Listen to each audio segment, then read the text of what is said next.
Stella was 17 when she left Nigeria.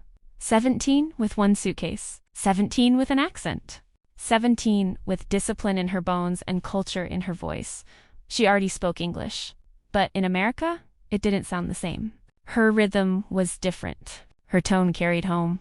Her name felt unfamiliar on other people's tongues. And suddenly, the girl who was confident back home became the girl with the accent. Immigrants know that feeling, the invisible reset button.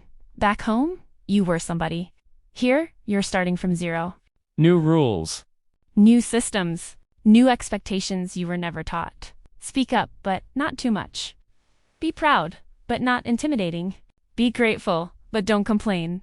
Blend in, but don't lose yourself. Stella learned quickly. She watched how people moved, how they shortened their names, how they laughed at jokes they didn't understand, how they softened themselves to fit into rooms that weren't built with them in mind. And she excelled. Because immigrant children don't just carry backpacks. They carry sacrifice. They carry the cost of plane tickets, the prayers of their mothers, the silent pressure of we came here for a better life. College was supposed to be proof that the sacrifice worked. And at first, she did well.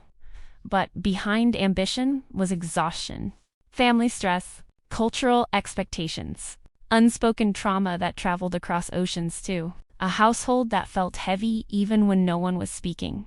She was trying to succeed in public while surviving in private. Eventually, survival took over. Assignments piled up. Sleep disappeared. Confidence cracked.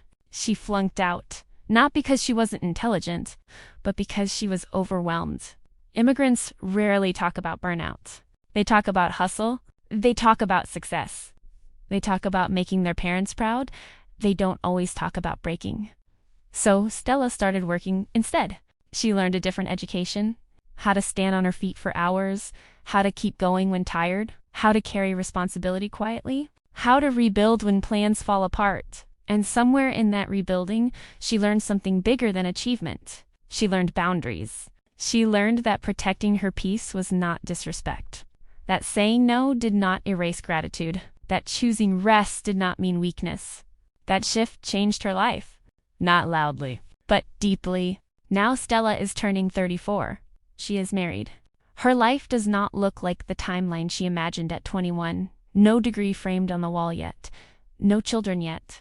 No perfect resume. But she has something stronger. She has resilience built across borders. She has emotional strength shaped by pressure. She has faith that survived a disappointment. Because immigration is not just relocation. It is reinvention. It is grieving who you were while building who you are becoming. Stella didn't fall behind.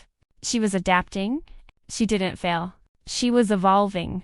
34 is not late. For an immigrant, 34 is layered. It is perspective. It is clarity. It is finally understanding that you do not have to erase where you came from to belong where you are. The girl with the accent? She doesn't shrink it anymore. She lets it sit in the room. Because that accent carries history. It carries survival. It carries oceans crossed and dreams deferred. And this is not the end of her story. It's the chapter where she stops trying to prove she belongs and starts knowing she does.